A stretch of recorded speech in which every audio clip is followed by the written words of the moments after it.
We'll get started in 1 minute. Just give people time.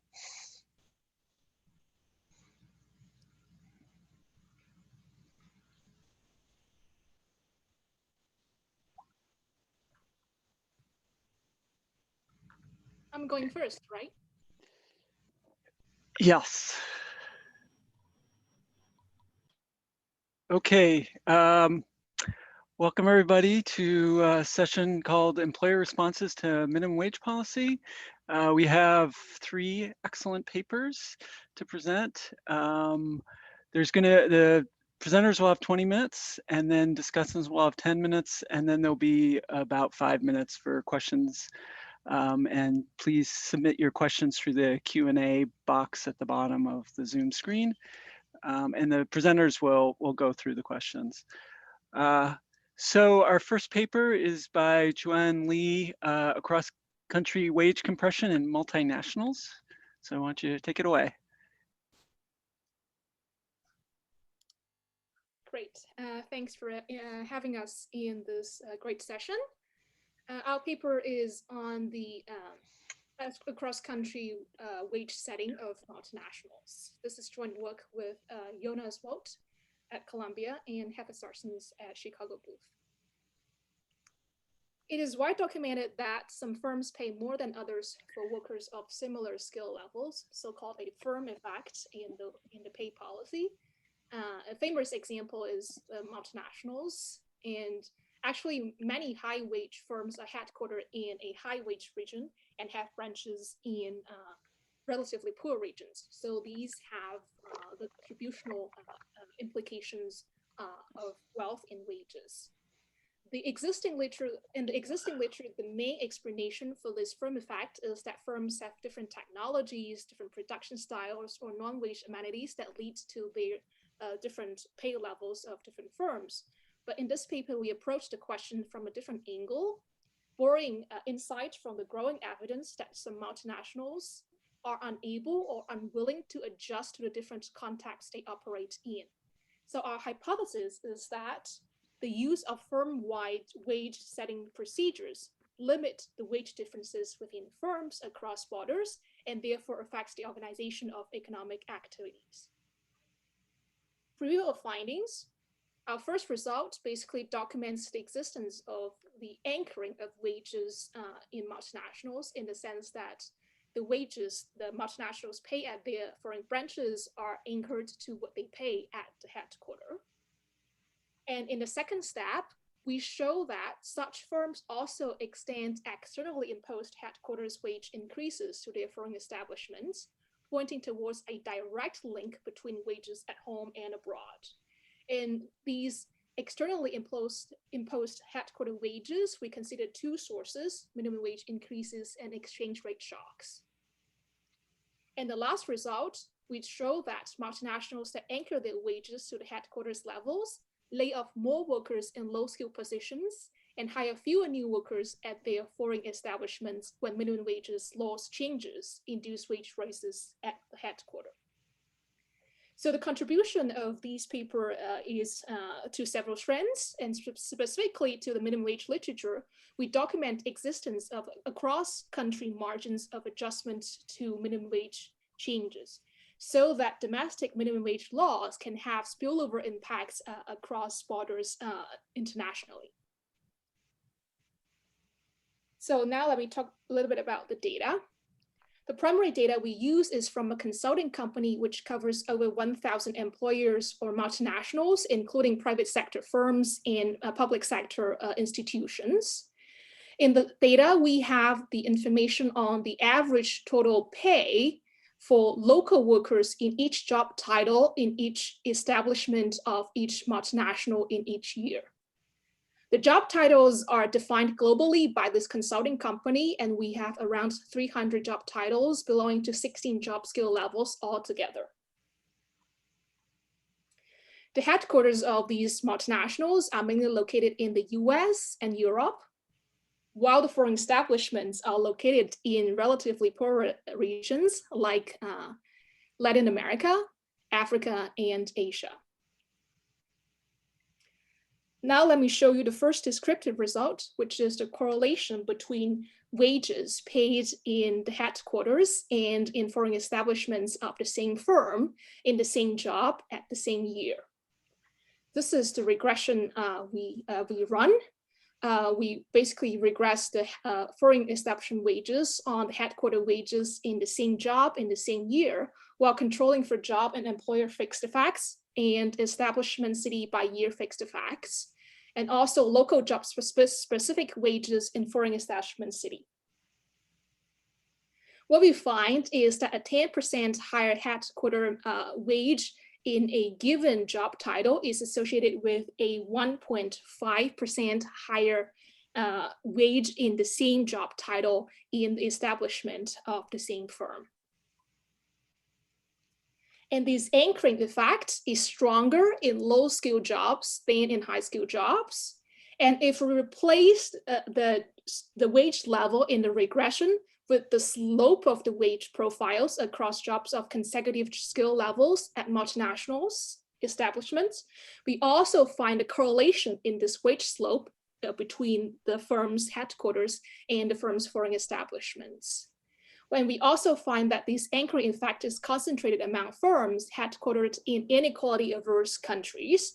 By inequality aversion, we mean countries which have a low power distance according to the Hofstadter power distance measure constructed from surveys of IBM employers. Now I'm going to discuss the transmission of externally imposed changes in headquarter wages, the first one being minimum wage shock and the second being exchange rate shocks. For the minimum wage shock for firms headquartered in the US, we're going to use the state level data. And for firms headquartered in outside US, we're going to use country level minimum wage shocks. And this event study graph basically summarizes what's happening here. We're basically comparing the control branches and treated branches and track the wage trajectory between the two. So a treated branch is a treated establishment in a country whose headquarters experienced a minimum wage shock, while a control establishment are other firms' establishment in the same country as the treated branch, but whose headquarter country does not experience a minimum wage shock. We see the pre-trends, they track each other pretty well, but when there is a minimum wage shock to the treated branch and year zero, we see a divergence in the wages they pay at the foreign establishments afterwards. And then we're going to run regression analysis to look at how the changes in the minimum wage in the headquarter country affect the wages for multinationals pay at foreign establishments. And this is what we find. Let's focus on the third column of the table here. It shows that a 10% increase in headquarter country or state's minimum wage is associated with a 0.4% increase in the average wage of low-skilled jobs at foreign establishments. We do not find impact on the middle or high-skilled jobs. And this is the reduced form result. If we took an IV approach to use the impact on the headquarters wages as the first stage, we see a 10% minimum wage induced increase in the wages of the workers in low-skilled jobs at the headquarters is associated with a 4% increase in the wages paid to the workers in the same low-skilled job at the foreign establishment of the multinational.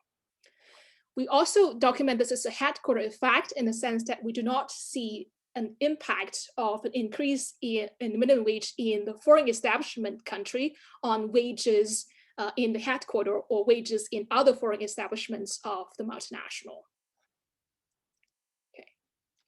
Our interpretation of this is that minimum wage induced changes in headquarter wages causes wages to rise also abroad because of firm-wide wage setting policies. There are three plausible alternative interpretations which are non-causal. The first concern is that minimum wage changes in headquarter country might be endogenous to foreign workers' wages. And our solution is to compare occupations and firms for which the headquarter minimum wage is more or less binding. And we see that the more binding occupation and firms see bigger impact in their foreign establishment wages. The second concern is that in response to increases in headquarter minimum wages, firms choose to offshore their jobs or tasks from headquarters to foreign establishments. But we find similar impacts on different types of low-skill occupations, comparing non-offshorable versus offshorable jobs, single task versus multitask jobs. The impact is very similar. And the last concern is that in response to a minimum wage increase at home, firms might choose to adopt computerization, automation, and other sort of technological adoption. And that leads to an overwide increase in the wages of workers, because that might actually increase their marginal product. But what we find is that when we compare routine versus non-routine, abstract versus non-abstract jobs, which can be differently affected by computerization, we also find similar impacts of the headquarter minimum wage shock on low-skill occupation wages abroad. And the second source of externally imposed headquarter wage shocks is exchange rate shocks. The idea is that when a headquarter country sees an appreciation, then the dollar value of the headquarter wages will go up. And we want to see whether the dollar value of the foreign establishment wages also goes up. And indeed, that is what we find. And actually, we see a 10% headquarter country currency appreciation is associated with a 7% increase in US dollar value of headquarter wages, and then 1.6% increase in the US dollar value of foreign establishment wages. It is also, again, a headquarter effect. And our interpretation is that these exchange rate transmission comes from firm-wide wage setting policies. And we also provide evidence that is hard to reconcile with the three alternative interpretations using similar approaches as for minimum wage shocks, which I'm not going to go into detail here. And unpacking the minimum wage transmission, we see very similar results to the wage anchoring descriptive analysis, in the sense that multinationals headquartered in inequality averse countries also drive the impact of externally imposed headquarter wage changes on foreign wages.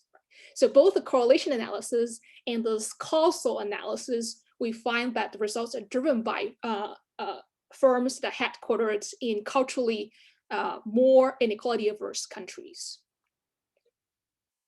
We also do robustness check using the employer-employee match data in Brazil, by extracting the firms in our main data set, which has branches in Brazil, and look at and get the employer-employee information. And what we see is that the results we documented are not driven by changes in workers' composition and not driven by changes in the working hour adjustment of foreign establishments to the changes at home. And the last thing I want to discuss is the employment response in the foreign establishments to minimum wage changes at home. We have two margins to look at: extensive margin and intensive margin. Extensive margin, by extensive margin, we mean that occupations leaving and appearing in foreign establishments. And what we find is that multinationals headquartered in inequality averse countries are more likely to remove positions from foreign establishments when the headquarter country minimum wages goes up. And this impact is bigger for low-skilled jobs, which is not surprising. We do not find impact for temporary exchange rate-induced shocks to headquarter wages. But as minimum wage shocks are, to a large extent, permanent, we see the response in firms in terms of employment. And at the intensive margin, we see that workers in low-skilled jobs are around 2% more likely to be laid off after a 10% increase in headquarter country minimum wage increase. And also workers are 2% less likely to be recently hired after a 10% increase in headquarter country state minimum wage as well. So that gives us an establishment level employment elasticity with respect to own wage of around minus 0.4 for low skilled jobs. So to conclude, what we discuss in the paper is that many large multinationals use firm-wide wage setting policies that are not timely adjusted to local labor market conditions.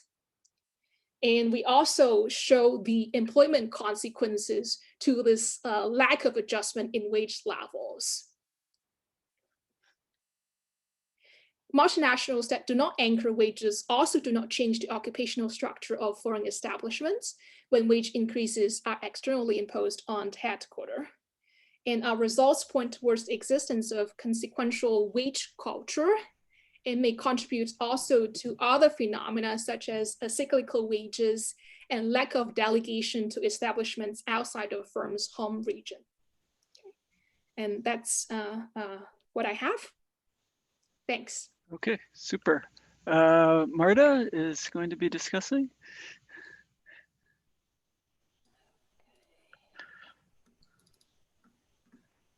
Can everyone see okay? So thank you for the opportunity to to read and discuss this paper. So here's my take on just a brief summary on the main contributions of the paper. So the paper makes very interesting use of several data sets. I would say that 2/3 of the paper uses data from really a unique panel of multinational establishments that enables Xuan and her co-authors to link wages at an employer's headquarters, HQ, to their foreign establishments and do it on a job title by job title, or occupation or skill by skill basis. And then in the latter part of the paper, they take this panel and merge it with the microdata from the Brazil-Raish employer-employee linked data set to look at wage responses, but also responses along the hiring and separation margins in response to wage shocks at the headquarters. So what do we then learn from the paper? The paper has a lot of results, and it's an advanced stage. So in this slide, I'm just trying to summarize the main takeaways. So the main takeaway is, as Xuan pointed out, is that wages in establishments appear to be anchored to the HQ wages. So a 10% increase at wages at the headquarters is associated with a 1.5% increase in wages at the foreign establishment for a given occupation. So these are associations that the result is in a correlation, but then she backs up her estimates with using an event study design with the minimum wage increases at the HQ location, which provides the necessary exogenous variation to identify an increase in wages at the HQ. And she later documents that there's a transmission mechanism to the establishment wages.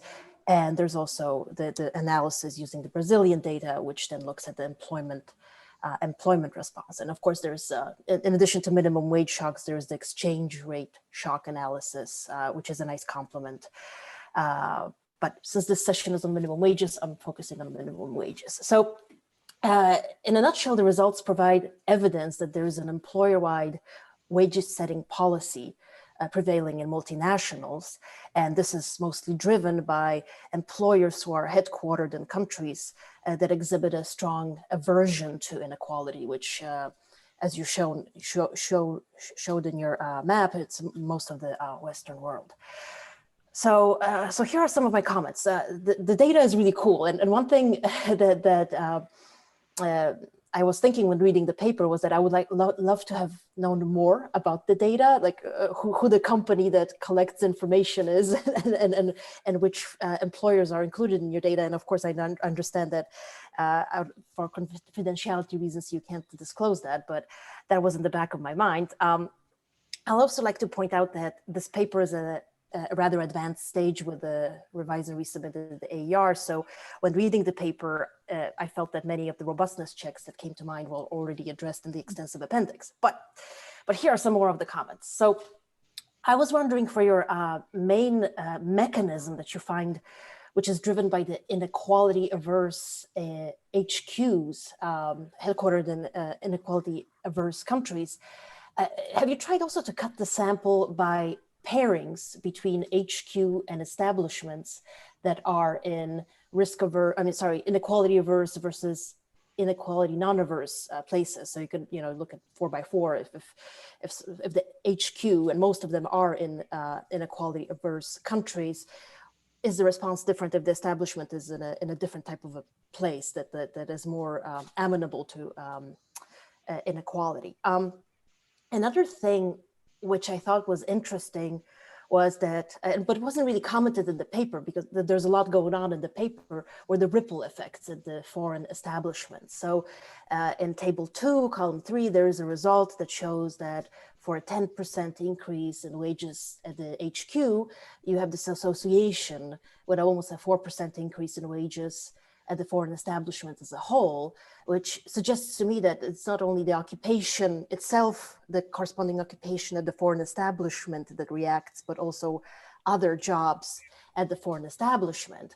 And so I was wondering whether it seems that it should be possible to set it up so that you look at how the shocks to HQ wages in a given occupation affect the foreign establishment wages at other occupations, just to sort of provide more evidence that the wage setting is really an employer-wide phenomenon. I believe you do that a bit with the minimum wage analysis, but I thought maybe earlier in the paper that some of those results could be commented on a bit more.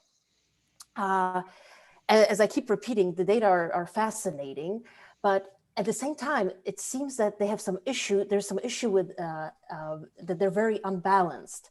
And as you write in the data description, it appears that these companies choose which establishments to report in each year. So some companies seem to have this rule that the HQ will be reported every 5 years, whereas the foreign establishment every year. So you get and because your empirical strategy needs to align them, so you have at least one establishment matched with a HQ in a given year for a given occupation. I think your most restrictive sample goes from 19,000 establishment years to like 1,200, suggesting there's a large imbalance. And you mentioned that one way to remedy this is not to require the HQ and the establishments to be observed in the same year, but rather in close in time years. But I couldn't really find what that means exactly in practice, whether you shift the data a year or 2 years. I presume you don't go forward as that will be conditioning on an outcome, but how do you realign the data set? So some more information on this will be useful. Perhaps it's the imputation exercise that you mentioned later in the paper, but in that part of the early on in the paper, it's not really flashed out. And then, so thinking more about the unbalanced nature of your panel, so when reading the paper, I thought that the natural way to set up this analysis, like your model 1, would be, I thought, in first differences, right? Where you would, for a given HQ wage change, you would relate that to the establishment wage change, right? And for a given occupation. And I think the sparseness of the data, the unbalance part of it prevents you from doing that. And that's why you have this benchmark occupation control on the right-hand side instead. But then I thought, wouldn't it be possible to do 2 benchmarks, one for the HQ, looking at all the occupations in the city or location of the headquarters and compute wage that way, and take a first difference with respect to the change in the headquarter wage, and then do the same thing on the left-hand side, basically, because it's in a different location. So that would be relative wages, because as it is the analysis in levels, and then you have this wage slope analysis where you kind of progress how the wage changes ripple through the organization by looking at the occupations of similar skills. But I thought you could do something intermediate with looking at changes over time, basically. The wage slope analysis is really interesting, and here again, I was wondering though, what occupations are included in the data set that you collected? You said that it's this consulting company that harmonizes all the occupation titles, and I was wondering whether it would be possible to actually disclose like what kind of titles you observe in your data, and then once you rank them, how do you determine going from occupation or skill level L to L+1? How are the increments decided? Like what occupations are similar to each other enough to warrant, that you're on the next ladder, basically. So just more information on that would be interesting, and also how the skills groups are constructed from your occupation data. And a final suggestion, so I really like this book by Truman Bewley on why don't wages fall during a recession, and it's a qualitative study, but it does address wage cultures, which is your main interpretation for what's happening, the rationale for these firm-wide policies. And in chapter 6, he goes on and he interviews managers about pay structure at their companies, and this is not only multinationals per se, but there's some interesting quotes in that chapter that I think could back up your interpretation somewhat. That, for example, this one manager says the job grades and ranges are set nationally. People are often relocated. We worry about comparisons across country, for people talk to each other. Inequities can lead to complaints and jealousy. So the economists are usually wary of qualitative analysis, but I think Bewley's book is really an excellent resource to cite when it comes to understanding like why wages are set in a particular way sometimes. And there's also other papers I think that are related to your work and worth taking a look in personnel economics. And one example that comes to mind is the Baker-Gibbs-Holmstrom 94 QGPE paper. But I just wanted to, that's all my comments, and I really enjoyed reading your paper. Thank you. Okay, great, thank you. If people have questions, this is the time to speak up. Xuan, if you want to respond at all, we probably have a couple minutes. I'll throw out one quick question to get things started. So you get actually a really big employment elasticity out of this, somewhere around -0.4, I believe. I don't know exactly how to benchmark that. I mean, I think one useful way to potentially think about that estimate is if there's a way to compare it to the comparable countries that you're looking at, and what the employment elasticities out of their own minimum wage policies actually look like. Because it would be very interesting to know that these effects are just way larger when they come from another place. And I don't have a good economic intuition why that would be. Have you looked into this at all, or any thoughts? Yeah, this estimate is a bit larger, negatively larger than traditional minimum wage literature employment elasticity with respect to on wage. I guess one of the main difference is that we're looking at the responses of multinationals, the firm, rather than changes in the whole labor market in response to a legally binding minimum wage. So it's more of a culturally binding, but not actually legally binding changes.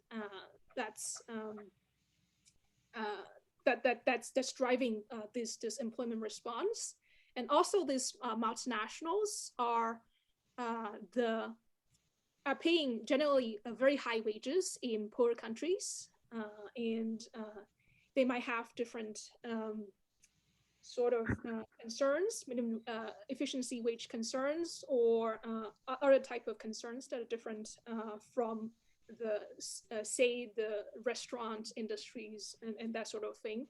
in the typical minimum wage analysis. So the type of workers we're looking at and the type of employers we're looking at are actually quite different in compared to the traditional minimum wage context. But I agree, we indeed can have more discussion and a more detailed analysis, giving us some intuition about why that is the case. Yeah, that's a good comment. Okay, any other questions perhaps from the participants, or I don't think there's any. I'll just say that it was such a cool paper. And so I'm about to talk about sort of spillovers within the firm, but one thing that would be interesting, Xuan, that you could look at is minimum wage spillovers through the management hierarchy, because that's one of the things I find in what I'm about to present. And so that it could actually be kind of related to what Marta was saying in the internal organization of the firm, sort of how do supervisory relationships. So if you sort of have these occupation to occupation spillovers, then what's happening to the supervisors of those occupations and the managers of those occupations? And you actually see that it gets transmitted up through the management hierarchy. It might be something you could look at. Yeah, that's super interesting.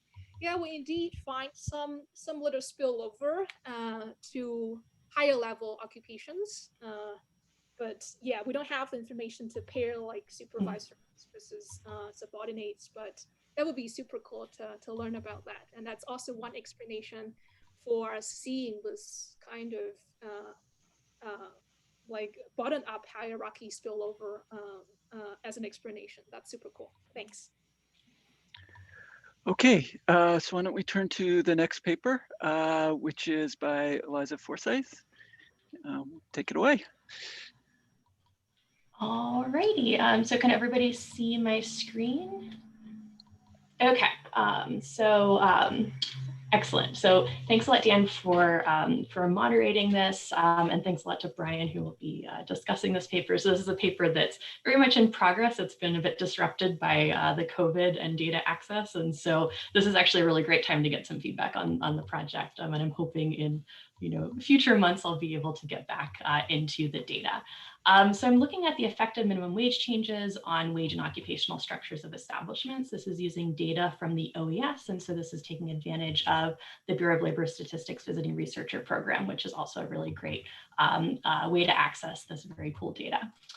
Okay, so there's a striking regularity that minimum wage increases lead to wage increases above the strict threshold. So we have a minimum wage change, and then we see wage increases higher than exactly that threshold. But the mechanism for that spillover is not well understood. And so what I do in this paper, I use establishment level data from the OES. I confirm these wage spillovers happen within establishments. And then I investigate two mechanisms. So I'm going to look at propagation through the hierarchy, so the management hierarchy like we were just talking about. And then I'm also going to look at occupational restructuring. So the potential mechanisms that could be leading to these changes, first is this propagation through the hierarchy. So this could be coming from sort of motivation concerns or tournament concerns. So if you're trying to provide incentives through a hierarchy, if wages go up at the bottom, then you're going to need to increase wages further up in the hierarchy. So this is McLeod and Malcolmson and other papers have similar results.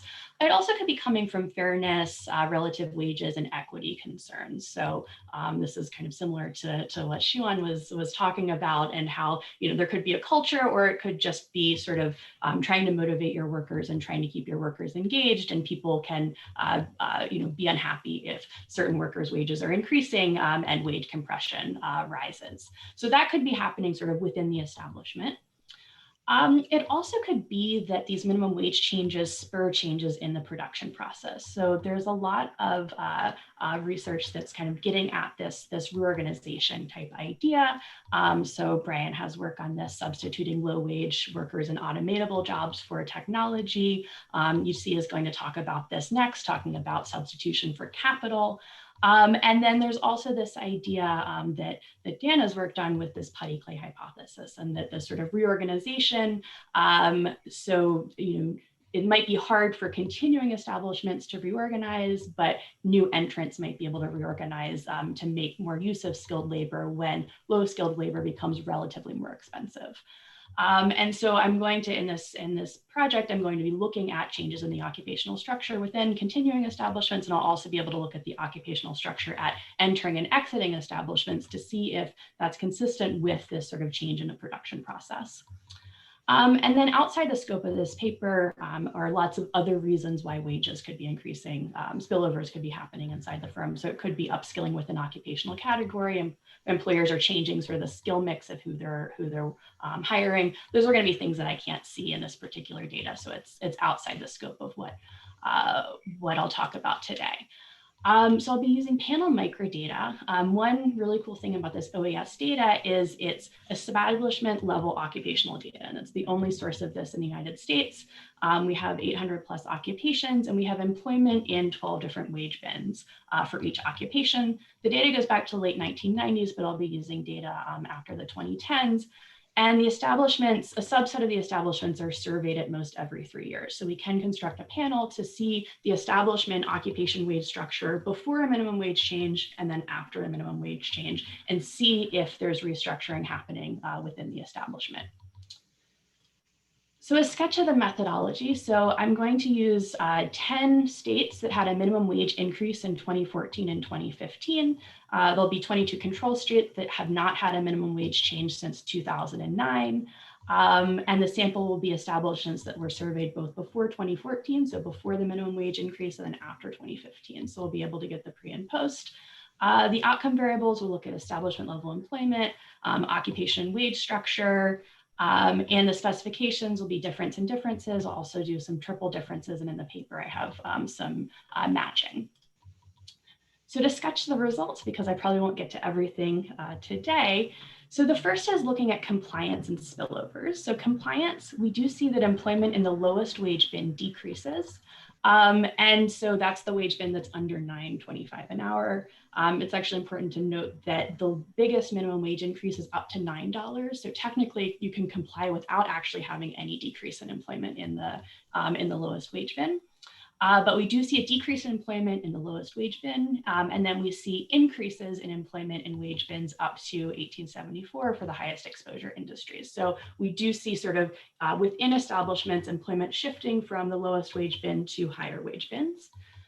And then I look at hierarchies. So I see that wage increases propagate up the management hierarchy. And so in particular, we see that for supervisors, for those individuals, we see decrease in wages in the lower wage bins and an increase that is not attributable to a direct effect of the minimum wage. And I'll talk about that in more detail.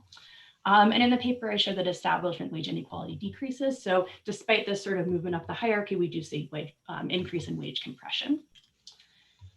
Then I look at occupational restructuring, and I don't see a lot happening with occupational restructuring. So I don't see evidence of major changes in occupational structures within continuing establishments. So I don't see, sort of a decrease in employment in these lower skilled, lower wage types of occupations that are most hit by the minimum wage.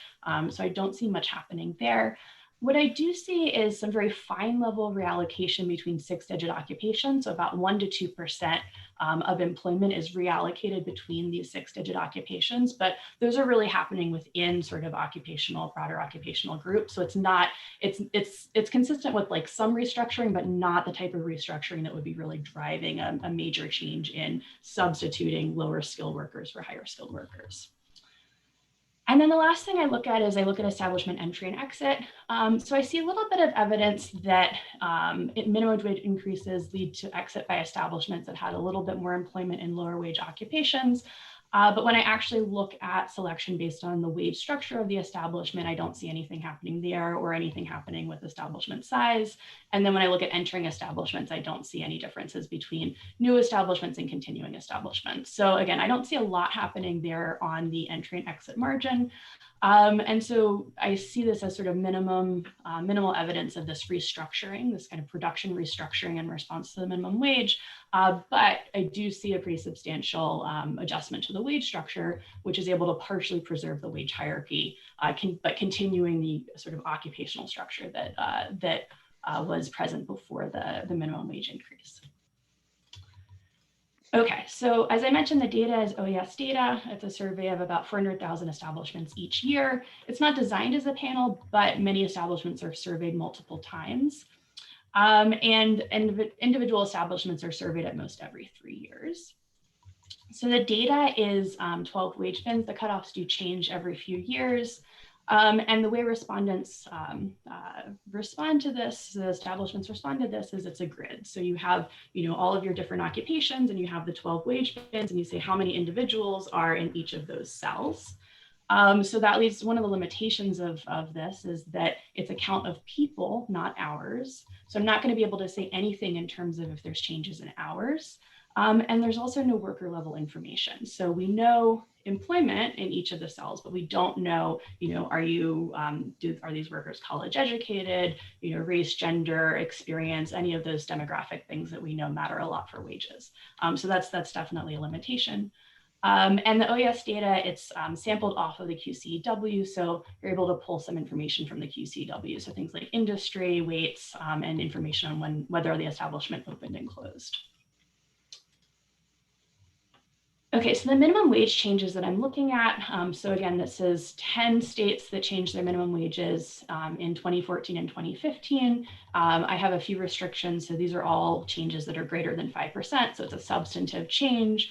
These are all states that haven't had a minimum wage increase in the 4 years prior. So we have a good sort of pre-period to look at. I use these particular minimum wage events because there was no federal change in the minimum wage since 2009. And also this is kind of sufficiently after the Great Recession. So I think that this gives me a good set of control states and a good pre-period. And also there's no change in the OAS smallest cutoff bin in this time period. So again, we have these 10 treatment states. We have 22 control states I'll show in a second. And I restrict the control states to states that had no minimum wage change in the 4 years prior. So again, they have a good control. And the samples establishments in either the treatment or control that responded to their survey in the year and a half before the minimum wage changes or the year and a half after the minimum wage changes. And so this is just the map of the treatment and control state. Okay, so the samples, I'm going to look at a few different samples, and there's more in the paper. So first is limited service restaurants. We know these are establishments that are especially hard hit by minimum wage changes. Another sample is a sample of industries that had at least a third of employment in the lowest wage bin in 2003. This is just a way of selecting industries that are low wage industries without being contaminated by the current period. I'll also talk about the full sample. And so in terms of the variables we'll look at, so different occupational groups, so managers and supervisors, professionals, clerical, production, service. I also pull out computer and IT related occupations to try to get at some technological change. I don't actually see a lot of movement on those types of occupations. I can also look at wage bins within occupations. And in the paper, I have more using the establishment wage inequality statistics, which is a way of getting at wage compression. I also have total employment, but I don't see a lot happening on the employment margin in this data set. So the main estimation is this difference in differences estimation. So we'll have the treatment states with the minimum wage increase. We'll have the post period, which is after the minimum wage increase. We're interested in the interaction. And I include establishment and half-year fixed effects. So this is looking within establishments and also controlling for the fact that there is some variation in timing of when these establishments are surveyed. I cluster standard errors at the state level. So some results. So first we'll talk about just sort of what happens with the wage structure of these establishments and do employers comply with the minimum wage increases. I'm going to start with the state wage bin level specification. So instead of looking within establishments, I'll look at the entire state just to kind of, I can show you some pictures that are a replication of the Chen, Dubé, and all paper, and then I'll get to the within establishments. Okay, so this is looking at limited service restaurants. And here what we're seeing is, so the employment in the lowest wage bin, we have the substantial decline. And it's about 35 percentage point decline. And then we see this increase in employment in the next wage bin. and the third wage bin and the fourth wage bin, and then it kind of fades out. The red dotted line is the cumulative change in employment. And so essentially what we see is that although we see a big decline for the lowest wage bin, once we get up to like the third or fourth wage bin, then it's basically washed out. We don't really see a change in employment overall. Similarly, if we do this with all establishments, the magnitudes are much smaller, but again, we see a similar pattern where the decline at the bottom, and then it looks like employment's just shifting up from the bottom bin to the second and third wage bin. So if we want to look within establishments, so again, this is the difference in difference with establishment fixed effects. So now if we look at limited service restaurants, we see a 33 percentage point decline in employment in the bottom wage bin, and then we see increases in the second wage bin, third wage bin, and it seems to fade out by the fourth or fifth wage bin. Similar, and we see similar for these other samples. Again, the magnitudes are smaller. And so this is consistent with this compliance idea, right? So we see that the minimum wage increases, we see less employment in these wage bins, and then the spillover. If we do the triple difference, so now we're looking at differences by how much employment there was in these establishments in the lowest wage bin before the minimum wage increase, we see what we would expect. So we see the biggest increase in the establishments that had a lot of employment in the lowest wage bin. So it's what we'd expect, that this is sort of happening within these establishments that are most affected by the minimum wage increase.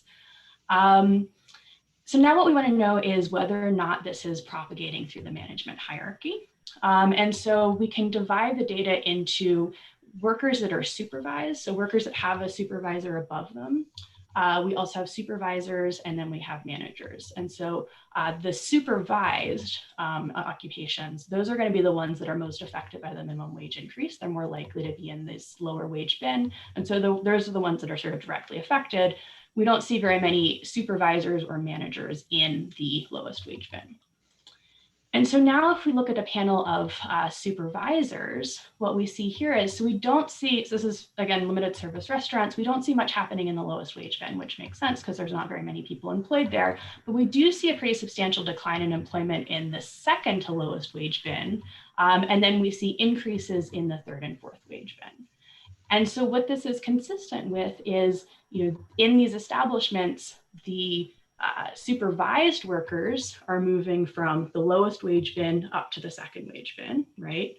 Supervisors are not directly affected by the minimum wage increase. It's not binding on their own wages, but all of a sudden the people that they're supervising, they've joined them in wage bin B, right? And so now the employers are moving these guys from wage bin B up to C or D.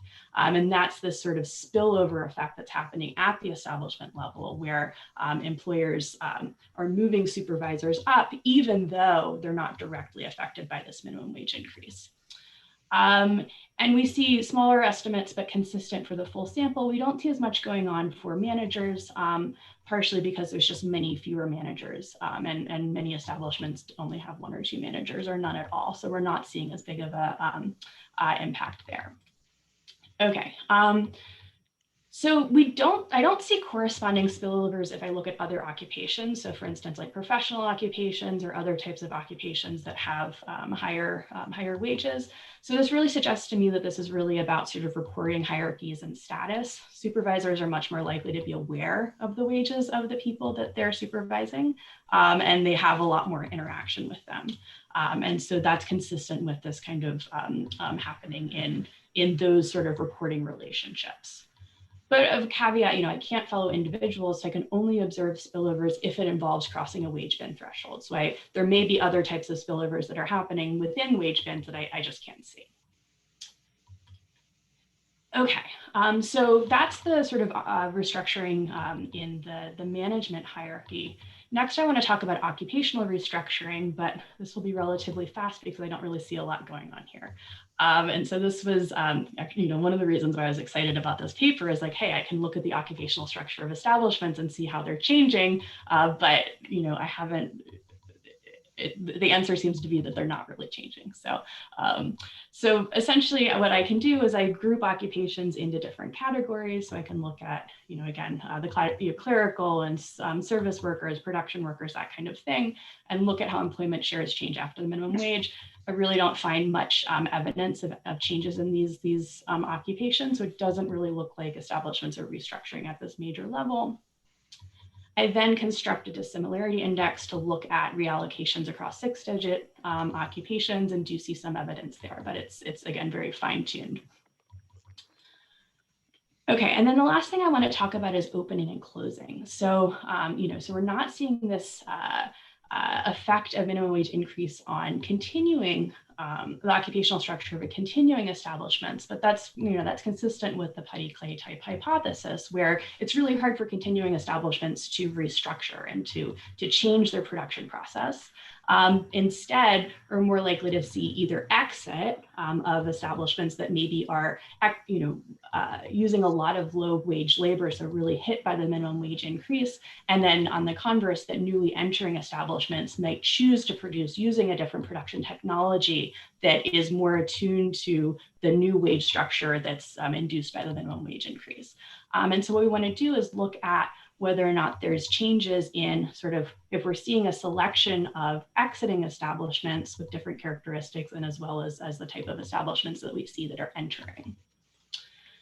So here what I do is, so I'm no longer going to be able to look at changes within establishments. I'm going to be looking at whether or not the establishments that exit are particularly different, again, using a difference in different specifications. So comparing between continuing establishments and exiting establishments in non-treated states, and again, can do the converse for opening establishments.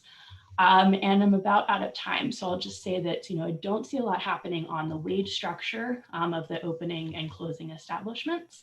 So it doesn't look like there's sort of, the closing establishments are more likely to have people in the low wage bins, and conversely, it doesn't look like opening establishments are more likely to have people in the high wage bins.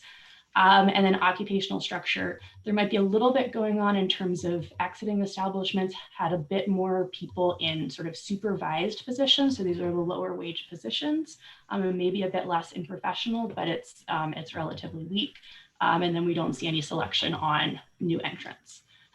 So to conclude, we see that establishments are responding. They're changing their wage structure within the establishment.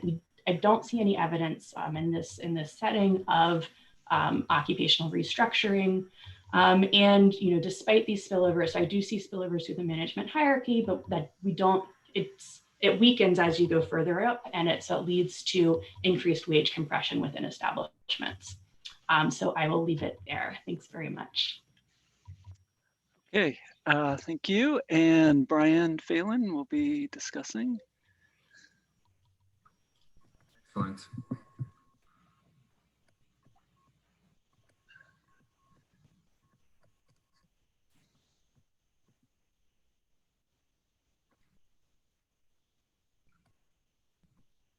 All right, thank you, Eliza, for organizing this, and it was great to read your paper.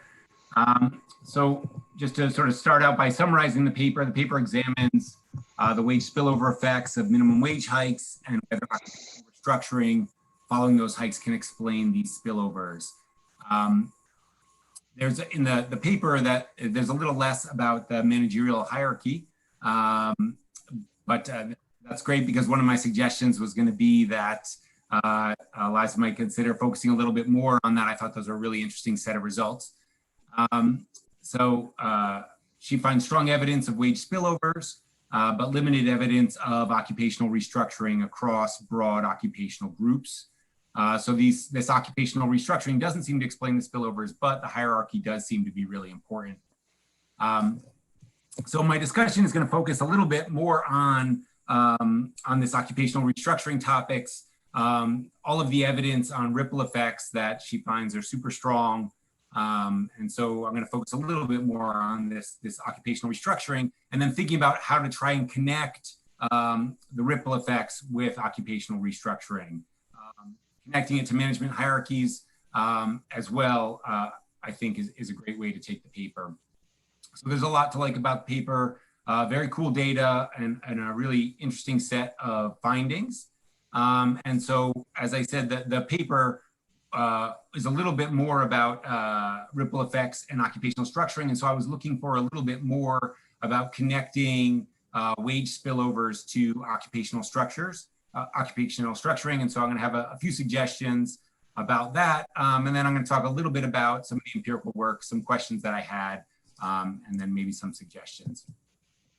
So Eliza did a good job of this in her presentation, so I won't go through it all, but sort of contextualizing what causes the ripple effects, what's the literature say already.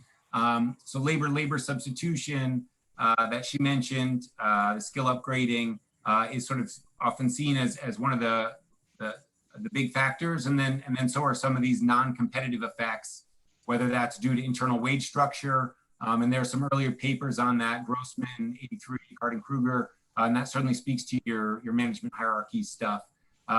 Reservation wages and fairness as well. I also have a paper that looks at labor supply substitution and the way that hedonics could play to causing spillover effects. I think Xuan also mentioned reallocation across firms could be really important as well, based on productivity. So in terms of the paper, when thinking about sort of analyzing the results, of course, contextualizing it in the literature is really important in terms of some of this management hierarchy. Should we think about that as internal wage structure or what? But then also when you're sort of looking at the occupational reallocation, I guess it's sort of important to think about, some of that could be due to automation, because, I would argue, one of the main sort of contributions is Eliza's arguing that an alternative hypothesis could be, adoption of automation technology, and that would induce this occupational reallocation. Some of the above explanations as well could also be associated with occupational reallocation, and then trying to think about, okay, is there some way to disentangle what is due to automation versus some of these other explanations? And this stuff could, when we're thinking about some of these above explanations, it could be across occupations, it could also be within and across establishments. So, could low wage automation cause a spillover? Eliza argues yes, it's possible and certainly is. So essentially automation could be replacing low wage workers with technology and fewer high skill workers. And so this increase in demand for the higher skill workers could bid up wages. And so this is similar to the labor substitution type story. As Xuan mentioned as well, that the technology adoption could increase productivity. So that's another way that the adoption of automation technology could cause a spillover. It's also not necessarily the case that the adoption of automation technology is necessarily going to cause a spillover, right? If capital is a perfect substitute for low-skilled labor, right, there's no need to hire any more low-skilled laborers, and so there might not be any effect there.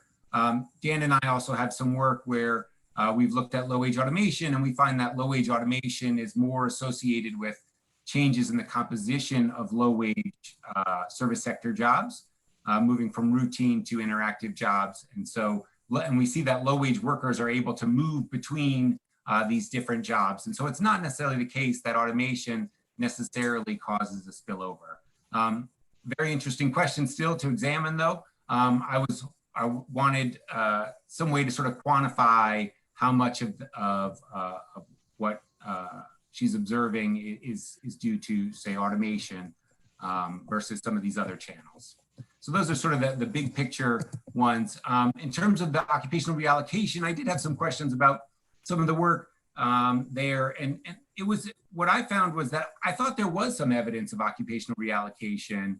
And I would have, maybe I misunderstood it, but it would have been nice to see a little bit more discussion here. So there's one table that is presented in the paper that Eliza didn't present in her presentation. And it's showing within service sector jobs following minimum wage hikes, changes in these employment bins, within these bins. And so within service, for example, when she looks overall, but not interacting with the bins, there's no real change. But what she is seeing here is, a big decrease here in the lowest wage bin here in the first column.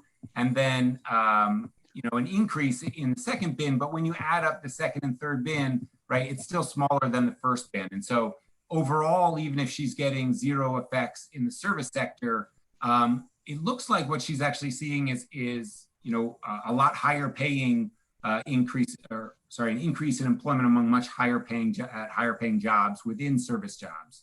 So there might be some evidence in there when you sort of split this out by bin and you break it up into wage groups. And you sort of see the same thing, by the way, in production as well, where on net, in these low wage bins, employment is declining in the production jobs and then growing in these clerical jobs. So I wanted just a little bit more within the bins.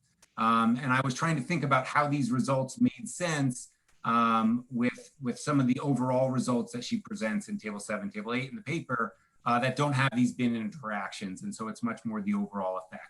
And so I thought maybe there is something going on here because these occupation groupings are fairly broad. And so within service or within production, there really could be something going on. Another sort of comment about this occupational reallocation, just another way in which maybe there is something going on here. When she looked at, say, within service occupations, and she had this measure of this index to try and measure within the major occupation groupings, employment reallocation. She does find some evidence that it is taking place. And so I guess I wondered again, is there some way to interact wage bin here because of what she finds in table 6 to try and think about, is something else going on? I had a very specific sort of technical question about this index. I imagine it was just a typo in the paper, but I imagine she's taken the absolute value of this. Okay, good. Yeah. So the other thing I wondered was, you might be able to, is there some way to use the task data to try and think about, again, within service sector jobs, some reallocation taking place. And that's not fully exploited yet. And I think that she might find something just based on work I've done. Sort of a last comment is about weights. And this is something I've just confronted several times recently and continue to sort of think about.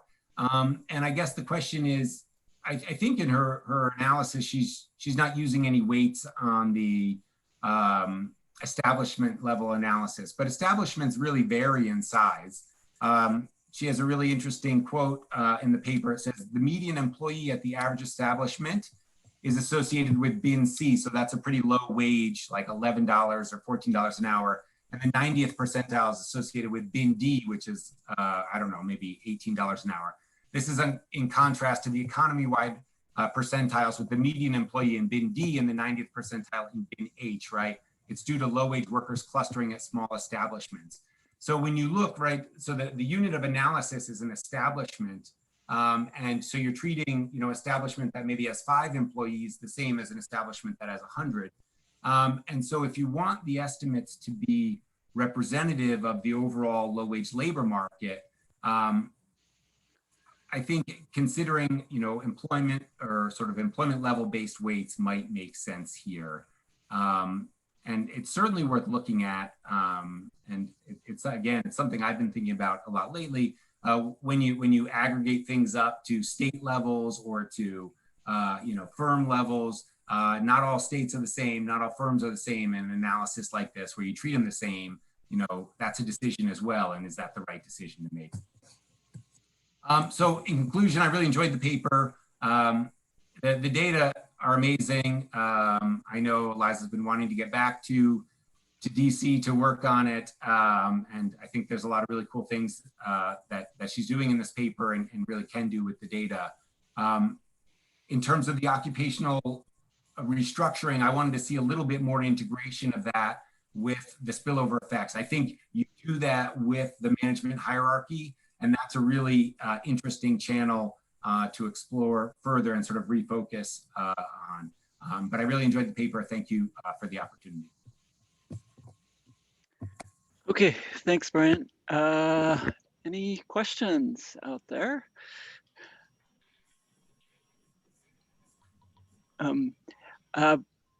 Eliza, if you want to respond to Brian, I would reiterate some of his comments about being a little careful about dismissing reallocation, because there are many dimensions in which this can happen. And he and I have this paper that really finds very, very strong evidence of reallocation on the minimum wage changes that you're studying. So we have a new paper on that. Which I guess might be hidden based on the way you're identifying it, because it's all kind of within low wage bins. And one other question I wanted to ask about the exit entry stuff. So you're really focused on kind of the hierarchy stuff, but did you actually look at exits and entry? Is it possible with your data to actually look straight at exit and entry? In terms of the number? Yeah. I'm maybe I have to see. It's a little, because of the way it's the sample on top of the sorry, I'd have to, I'm not set up to look at it that way, but I might be able to do more on that dimension. Yeah, as I was writing up the paper, I was like, wait, this seems like a very first order thing to be looking at. I think I'd like to see that, because that's kind of where the previous papers are at. They're just looking at this very kind of basic question. And so at least, but we still don't have great evidence on this. So I think more would be very helpful before you get to these very fine-tuned tests that you're talking about. Right, absolutely. Yeah, thanks for that. And thanks, Brian, so much for your comments. So Brian had to wade through a relatively preliminary draft. So there were a few details missing. I was waiting. I do wait by employment. In terms of this, this looking at the wage structure, the bin structure within occupations, it's really interesting hearing your interpretation of it, because I had been thinking about that as movement, individuals moving between bins within the occupational category, but it's true that it could be sort of changes in employment. So I think there's more that I can do there. And certainly I think this idea to bring in sort of task information and digging in more on other ways of measuring these reallocations, I think is a really great idea, and definitely something that I'll look into. So I appreciate it. Thanks. And there's one question in the okay. So if you want to answer that. Just, oops. Okay, did you answer the question of whether employers comply with the minimum wage increase and to what extent? Yeah, so I mean, it looks like the employers are complying. I'm limited in terms of, I can only see whether employment within bins, and so I can't see completely if, you could still have minimum employment in the lowest bin, but be complying with the minimum wage increase given the levels. But it looks like employers are moving workers from the lowest bin to the next bin, which is consistent with compliance. Okay, great. If we don't have any other questions, we'll move to the last paper, Yuci Chen. Okay, let me try to share the screen.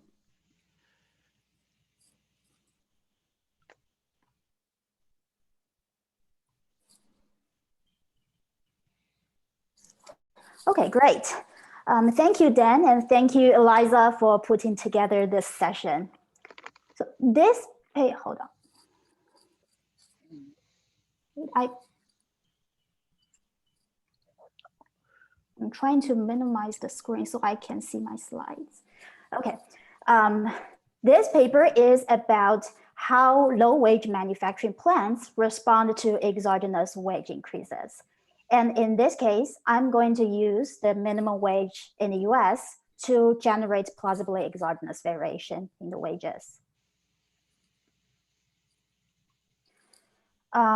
Conceptually, when a minimum wage hike increases the cost of labor relative to the cost of other inputs, we would expect establishments to adjust their production.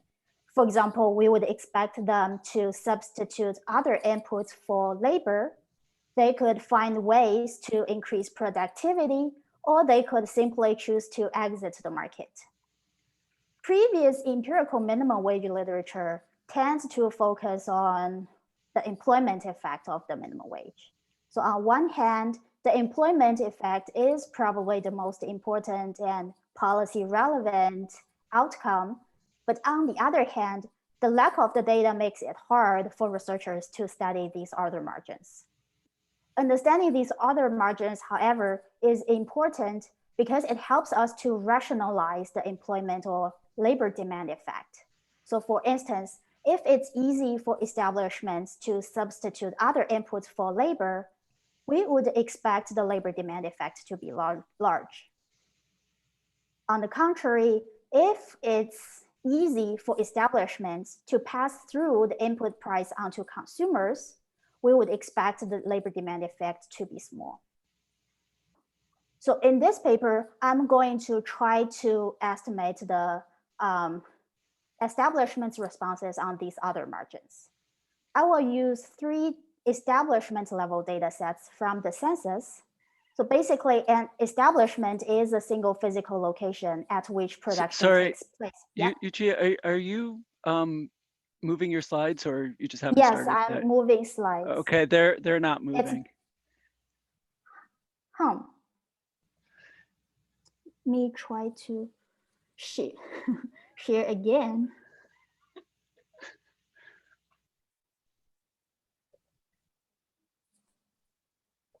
Do they move? Yeah. Let me try to get onto the full screen and try again. Does it move? Okay, probably I couldn't do the full screen thing. We'll just look at the non-full screen version. Okay. It's moving, right? Okay, in this paper, I used 3 establishment level data sets. So an establishment is basically a single physical location at which the production takes place. So if a firm has multiple establishments at different locations, these establishments will be picked up as different observations. The first 2 data sets are include only manufacturing plants. Because I'm going to rely heavily on these 2 data sets, I will restrict my analysis to the manufacturing industry. Because these data sets are at establishment level, I will exploit an identification strategy that uses establishment level variation. And I will talk more about this when we get to the identification part. One concern about combining the manufacturing and the minimum wage is that the manufacturing industry does not hire a lot of minimum wage workers. Using the data from the CPS, I find that roughly 10% of the workers in the manufacturing industry earn a wage that is close to the minimum wage. Okay, this number is definitely smaller compared to the restaurant and hotel service industry. But there are 2 reasons explains why manufacturing industry is highly relevant for the minimum wage study. The first reason is that the manufacturing industry produces tradable goods. So manufacturing plants sell their goods at national and international market. That makes it hard for manufacturing plants to pass through the input price onto consumers. So it's so we would expect a large employment effect. In fact, 2 recent papers do find that the increase in the minimum wage has a larger impact on manufacturing compared to other industries. A second reason is that workers in the manufacturing industry are more likely to perform routine tasks compared to service workers. So when the wage increases for these workers, they are more susceptible to the replacement of machines. So I argue that for these 2 reasons, manufacturing is actually a highly relevant industry for minimum wage studies. And also because of these 2 reasons, we do not want to interpret the manufacturing results as representative for other industries. Okay, this paper will try to understand establishments' short-run responses to exogenous wage increases. The analysis will mostly be at establishment level, with the focus on capital labor substitution, but I will also look at within firm across establishment responses. So the question is, if the wage is increased for some of the establishments in a firm, while not for others, will this firm increase the wage for other establishments, or will the firm choose to shift the production from the affected establishments to the unaffected ones. A little bit more about the data set. Annual survey of manufacturers and the census of manufacturers can be pulled together to construct 5-year rotating panels. In the data, in the analysis, I used data from 1991 to 2013 with roughly 50,000 observations each year. The key independent variable for this analysis is the hourly wage of production workers. So production workers are workers up through the line supervisor level who are directly involved in the production process. To give you a specific example of production workers, this is a picture of a tortilla manufacturing plant. So there are workers who are making dough and making tortilla, and there are also workers who are helping with the packaging. So these workers will be the production workers in the analysis. In the data, I observed total payroll for these workers, and I also observed total production worker hours at plant year level. So I divide total payroll by total hours of work to get the hourly wage of production workers. My measure for labor demand is total hours of work by production workers. And I also observe employment of these workers, so I can disentangle intensive and extensive margin changes. My measure for capital is capital expenditures on machines. In the data, I also observe a bunch of other variables that I will talk briefly about in this talk. Another data set I use is the LBD, the Longitudinal Business Database. In the data, it includes almost all non-farm and private establishments. So I used this data set to look at plant exit, and I also used this data set to look at within firm across establishments responses. Okay, this is how I define the treatment variable that will then be interacted with the state by year changes in the minimum wage as an instrument. So for each establishment E, I observe average wage of production workers. Then I calculate the distance between the average hourly wage and the state year minimum wage. This distance measures how binding is the minimum wage for each establishment year. The smaller the distance, the more binding the minimum wage is for that establishment. Then for each year, I construct a national distribution of the change in the minimum wage, of the distance measure. Then each establishment year has a percentile measure associated with it. Then I use the lag of this percentile measure to construct the treatment variable and to restrict the sample. So the idea is, in the lagged year, if an establishment is more bound by the minimum wage, then an increase in the minimum wage from year T minus 1 to year T will have a larger impact on that establishment. So this figure shows exactly this intuition. So for this figure, I put together establishments with similar percentiles in the lagged year. Each bin corresponds to 3 percentiles. Then within each bin, I regress the change in the log of hourly wage of production workers on the change in the log of the minimum wage. Okay, you can see two things here. First, the effect of the minimum wage decreases with the percentiles. And the second, this differential treatment effect fades out at roughly the 20th percentile. So in my analysis, I restrict the sample to establishments that are below the 20th percentile. So I do not compare tortilla manufacturer with high wage manufacturers such as a car producer or rocket producer. After the sample restriction, I define a treatment variable that is a linear transformation of the percentile measure. So this linear transformation maps the percentile measure from between 0 to 20 to be between 0 and 1. And it also reverses the order of the percentile measure. And finally, I interacted the treatment variable with the changing state year minimum wage as an instrument. The red dashed line shows the fit of the linear instrument. And the reason I did that linear transformation is because I want to use a quadratic version of the instrument to capture this seemingly non-linear response. So specifically, I interact the treatment variable and its square with the change in the log of the minimum wage.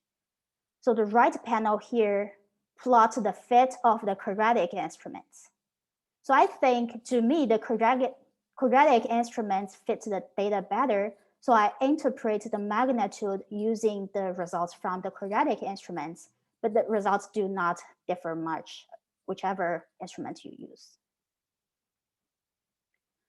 So this is the baseline two-stage least square regression.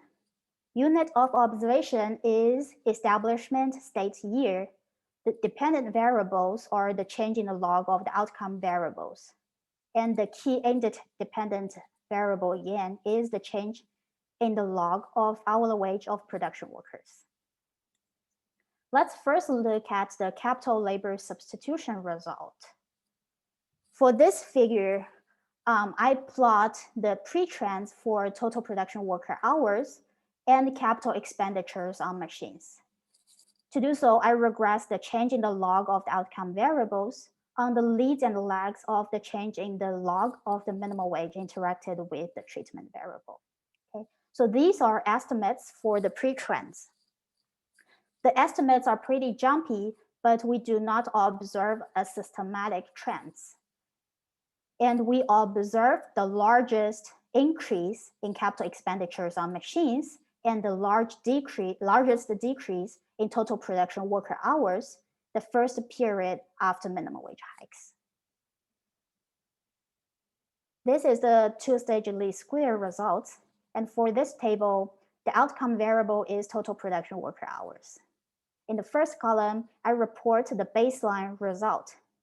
So because this is a log-log specification, you can interpret the numbers as labor demand elasticities. In the second column, I include state by year fixed effects.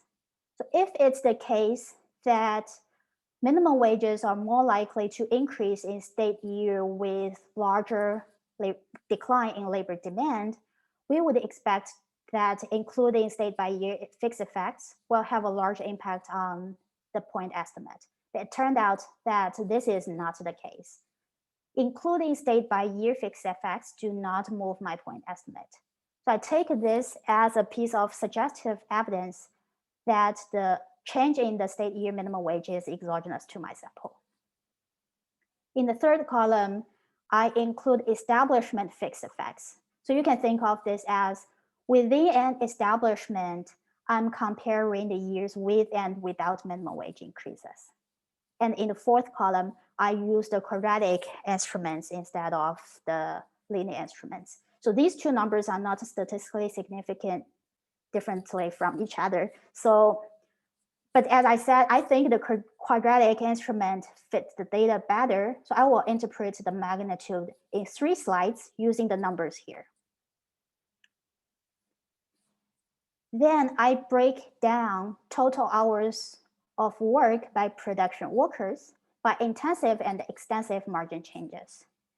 And this shows that the reduction in total hours of production workers is mostly driven by a reduction in average hours worked per worker. This is the result on the capital side. Increases in hourly wage of production workers increases capital expenditures on machines. And the estimated elasticity of substitution between capital and labor is 0.85. So this number is smaller than 1, but I cannot reject 1 in my 95% confidence interval. In terms of the magnitude, so my point estimates suggest that when the hourly wage of production workers increases by 10%, plants will reduce total hours of work by these workers by 7.2%. That means payroll will increase by 2.8%. That is roughly $500 per worker per year. So by adjusting this total hours of work, a plant can save roughly $165,000 compared to a counterfactual case in which establishments are not allowed to adjust hours. At the same time, establishments increase capital expenditures on machines by 27%. So that is roughly $167,000. If you compare these two numbers, you can see that they're roughly the same. So this suggests that when the hourly wage of production workers increases, establishments adjust total hours of work and save a bunch of money, and they use this money to upgrade their machinery. I also looked at other margins of adjustment. They are mostly consistent with the previous literature, but my estimates are not statistically significant. I find very small effect on costs of energy and on total factor productivity. And I find a positive effect on the employment of non-production workers. And I also find a positive effect on the cost of materials. And consistent with the previous literature, I find a reduction in the profit margin among establishments. I did a lot of robustness checks, and I only want to mention one thing here. So when I restrict my sample to only single unit establishments, the capital labor substitution results hold. But in addition, I do find that establishments increases their employment of non-production workers. So this is basically the automation story that's mentioned by Brian earlier. And this result also suggests that there is certain level of labor substitution, and the non-production workers in manufacturing industries are complements to the capital expenditures on machines. Okay, this is the results of plant exit. So basically, I find that an increase in the hourly wage of production workers increases the probability of plant exit for 3 years after minimum wage increases. And this effect fades out at roughly the 4th year. A final thing I want to talk about is the within firm across establishments responses. So remember that the question is, if some of the establishments in a firm are affected by the minimum wage increase, will the firm choose to shift the production from the affected establishments to the unaffected ones, or will they increase the wage for the unaffected establishments too? I did the analysis at firm year level, and I keep a firm year observation as long as in that year, a firm has at least one affected establishment and at least another establishment that is not affected by the minimum wage. Okay, I include establishments that are below the 10th percentile. So I will be focused on the very low wage establishments in this case. Then I run a reduced form regression. So I regress the average change in the log of hourly wage among unaffected establishments on the average change in the log of the minimum wage among the directly affected establishments. And I also include 4 leads to test for pre-trends.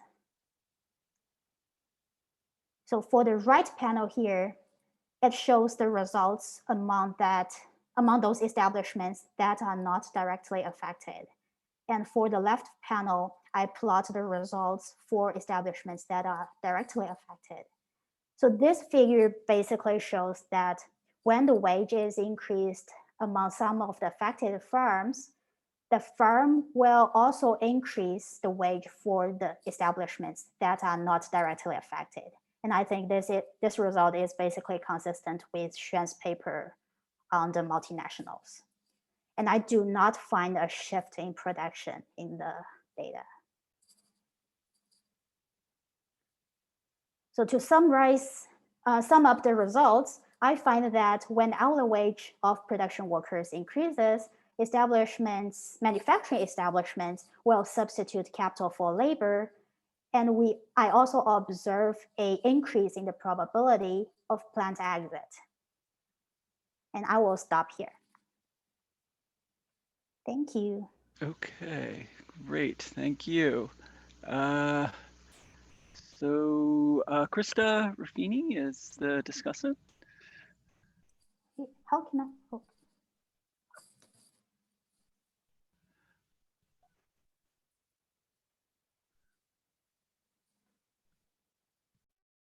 Great. Can everyone see the slides? Yes. Okay, great. So thanks, Dan and Eliza, for putting this together. I really enjoyed reading this paper. It was a really interesting analysis and touches on a lot of important questions. So just to quickly recap, what Yuci is asking is, how do low-wage manufacturing establishments adjust their production when they experience a minimum wage increase? And to answer this question, she's using really rich data on firm expenditures and production from a couple of different data sources. And I do think the data collection and analysis part of this project is really cool and definitely takes a lot of time and ingenuity. So I want to applaud her for putting that together. And then she uses this data with an IB empirical design where she's looking at year-to-year changes in things like inputs, TFP profitability that are going to be based on an establishment's kind of exposure to the minimum wage, or how binding the minimum wage is for this establishment based on the lagged average wages compared to the statutory minimum wage. So her findings are that higher minimum wages are going to reduce production worker hours, but not the number of workers, suggesting that it's easier for firms to adjust labor along the intensive rather than the extensive margin. Additionally, she finds capital expenditures increase, and the likelihood that a firm exits the market is going to increase. At the same time, there's spillovers to other establishments that are going to be within the same firm, but aren't themselves subject to the minimum wage. And there's no significant effect on either profits or TFP. So this project makes a couple of really key contributions, both to the minimum wage literature and also labor econ more generally. So first, she's looking at the effect of minimum wages in a relatively understudied setting.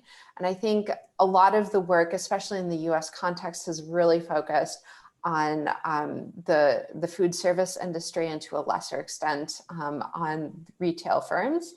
And both of those sectors are very exposed to minimum wages, but the focus on those two industries often misses the fact that a lot of low-wage workers are employed in other sectors. And so when we're thinking about minimum wage policy, we might also want to be thinking about the effect on these other industries. She's also looking at the effects of minimum wages to non-labor inputs, which again has been studied in the existing literature, but to a somewhat lesser extent. And we have less comprehensive evidence on how minimum wages affect these non-labor inputs, as opposed to, say, the elasticity of minimum wages and employment or earnings. And then finally, more broadly, she's also looking at substitution potential between labor and capital in low-wage manufacturing. So it kind of contributes to this broader literature on how substitutable different factors are. So this project raises a couple of policy relevant questions and how we should be thinking about minimum wages. And here I just want to highlight a couple of things that are going on at the same time as UC's analysis period. And here I'm not so much concerned that these other things are going to be contaminating the results. UC's doing a lot of things to account for different factors going on at the same time, but just more to get us to think about how minimum wages might be operating in a setting or in a policy environment where there's these other things going on in the background. So first I was wondering if you could bring in information on unionization and see on these firms that are unionized, is the employment response more attenuated, or is there kind of an amplification effect where higher minimum wages might also lead to increasing deunionization? Also at this time, there is increased import competition in many of the low-wage sectors that are in the main analysis sector, things like apparel, leather, other types of textiles.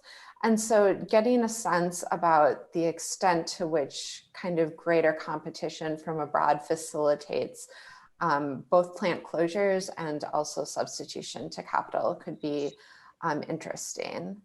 Also, this is coinciding with the Great Recession and a period of historically low interest rates. And just wondering how much of the findings are driven by the federal reforms that occurred during the Great Recession versus some of the state reforms that occurred at other periods over your analysis time. And then also, given that you find reduction or increases in the likelihood that firms are exiting the market, what does this mean for labor market concentration? So if an establishment leaves, is that establishment a relatively small employer? Does its exit increase overall concentration?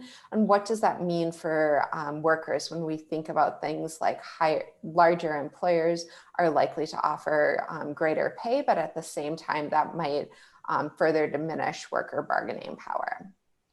And then also the findings here, especially the reduction of hours but not employment, raise questions about how we should be thinking about minimum wages and the distributional consequences. And here I just want to highlight that a couple of the key sectors that UC is looking at are not necessarily representative of the overall low wage or the overall labor market. So here in gray, I've shown the share of female, Black, and Hispanic workers that are employed across all industries. And then the blue bars are going to break it down into the subsectors that are largely overrepresented in UC samples. So things like cut and sew, manufacturing, other leather, or apparel accessories. And we see for the large part that these industries are more female dominated, and they also tend to employ more Hispanic workers. So when we're thinking about reductions in hours offsetting any type of potential earning gains, we might also want to be thinking about these effects with a lens towards the types of workers that these policies are affecting. So I did have a couple of more nitty-gritty questions on the precise analysis, and I just want to go through these fairly quickly. So I was again interested in what's the geographic concentration of these low-wage establishments. So you highlighted that the low-wage manufacturing firms tend to be concentrated in a couple of key sectors, but is there also geographic concentration, or even within the industry? Is it the case that all cut and sew apparel plants in Ohio tend to pay relatively low wages, but that's not necessarily the case in New York? And that could give us insights about whether the results are driven by state versus federal minimum wage changes, and the extent to which it's kind of the larger versus smaller reforms driving the results. So I did see then in your robustness checks that you did have sector by time fixed effects, and I think a priori that would have been kind of my preferred specification, just in the sense that over this period we could be having secular shifts in just industry composition. I was also wondering if they're robust to using time by percentile effects kind of on the same dimension, that given that this is a period of increased import competition and increased inequality, we might expect to see different effects kind of throughout the pay distribution. And then in the presentation and for much of the paper, the analysis really uses the state by year fixed effects. And here I was just wanting to get us to think about what types of variation we're then leveraging, given that the analysis period is going to largely predate the local reforms that provide a lot of the within state variation. And given that a lot of minimum wage changes occur precisely on January 1st, there's not a lot of kind of this within year variation. So the types of variation that we're picking up are largely like these anticipated or phased in results. And that might be very different from kind of a one-off shock that occurs on January 1st and then never happens again. And then just helping with the interpretation of the IV strategy, I was having a bit of difficulty just kind of translating the change in minimum wage versus the percentile, and was wondering if you could just do something more directly by interacting the change in minimum wage with kind of the lagged gap. And related to this, given that you're using kind of this lagged exposure measure to get at variation, whether if a firm moved from the 19th percentile to the 21st percentile, if that establishment was then dropped in the later years of the period. And then again, with the establishment exit, just what that means for greater concentration of firms. So I just want to wrap up with a couple of thoughts on some questions that this raises and ways that we might want to think about these types of questions in future work. So Yuci is really examining the short-term responses and finding pretty meaningful effects on capital adjustment. But we might expect that these effects are even larger over the long term as firms can finance capital or make investment decisions. And so I was wondering if you could, building off of your short-term panel work, kind of use the censuses of manufacturing and look at kind of these long difference results that are occurring over a longer time period. And then again, just how do these shocks interact with different labor market policies, and whether capital labor substitution is greater or lower in areas with higher unionization, more exposure to import competition, or in periods of recession or low interest rates. And then I think you mentioned this at the very end, but I was also curious as to whether in these multi-establishment firms, you observed a shift in production away from high cost areas to lower wage areas. And this could either be domestically or overseas. So again, if New York City were to increase its minimum wage, whether you would see a firm shift its production to a plant in Ohio or China or another area that they might be able to pay lower wages. And the findings on the spillovers, I also thought were really interesting and a novel contribution of this paper. And it reminded me of some work by Laura Durenencourt and authors who are looking at what happens when Amazon increases its wages on other types of retail firms. And this seems like a situation where there could be spillover on spillover effects, in the sense that if a firm is subject to a minimum wage increase on some of its establishments, the non-exposed establishments also increase their wages, but then also firms in those non-exposed areas would also have a slight wage increase. And this would certainly be second order, but I think it would attenuate any of the results that you find So again, thanks so much. And again, I applaud you for a really great project. Okay, very nice comments. Do we have any questions? I have some responses. Oh, excellent. Go for it. Great. So I really like the idea about the concentration. I think there are two sides to it. So first of all, I want to, before I look if the minimum wage leads to more concentration, I'm also interested in understanding if the minimum wage effect differs across different geographic locations with different concentration. So this is something that I plan to do next. And another thing you probably notice in this paper is I'm mostly looking at within establishments or within firm responses. So I do not actually capture the aggregate effect. In addition, I looked only at plant exit and the plant, and I haven't looked at the plant entry, plant entry yet. So the next plan for this project is to aggregate the establishment level data to some geographic levels, such as commuting zones. And this would really allow me to get onto the concentration problem and how does the minimum wage vary by concentration and how does the result translate into the aggregate effect of the minimum wage. So thank you. I really think this is a great idea and to explore. I have one quick kind of pedestrian question. So your machinery data, how fine is it? That's the only thing we have. It's just, okay, it's just one machinery. So you can't identify like machinery that's meant to substitute for labor. Okay. No, but I have a separate observation for capital expenditures on structure. That is something that I can control for or compare to.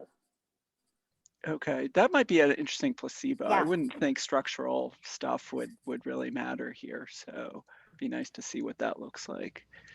Yeah. Yeah, I do observe some level of increase, but it's definitely smaller compared to the increase in machinery. Okay. Brian. Question. Yeah, Yuci, just could you talk a little bit more about the dynamics? It did look like it was a really short run effect, and then disappears. So how should we think about it? Are those cumulative effects or marginal effects? And how should we think about the dynamics? So this is change specification. So basically you only see an increase or a decrease in the first period after minimum wage increase. And then the changes goes to zero afterwards.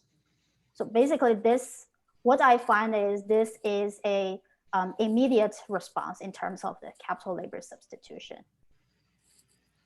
And I think when people are thinking about long run capital response, they're mostly thinking about like very large or fancy machinery, but there are some kind of machinery that are accessible to firms that are not expensive and they're readily available. So I think it makes sense that the capital labor substitution is a short run response. Thanks. Yeah, especially since usually you have like a 6 month, it's 6 months before it's enacted versus legislated. So there's some time there to order the machinery and so forth and get it installed. I don't know. I mean, it's even like with the labor stuff, it seems like there's a bit of a delay, but it's probably more costly to reallocate labor than just to order a new machine. Yeah, and I actually think that if we're looking at the firm level responses, it probably makes sense to look at how does that respond to the announcement of minimum wage increases versus the actual increase. So I'm not aware of any data sets that has been collected on the announcement of the minimum wage changes. So this is something that I plan to do too. Okay, so I think we could probably call it a day and give everybody 12 minutes to go have a drink. So thanks to Eliza for organizing it, and especially to the presenters, 3 great papers. So I'm sure everybody would love to hear offline comments if you have them to the others. Otherwise, everybody have a great new year. Thank you. Great. Yeah, and thanks to the See you discussants later. too. Awesome discussions. So. Yeah, thank you. Thank you.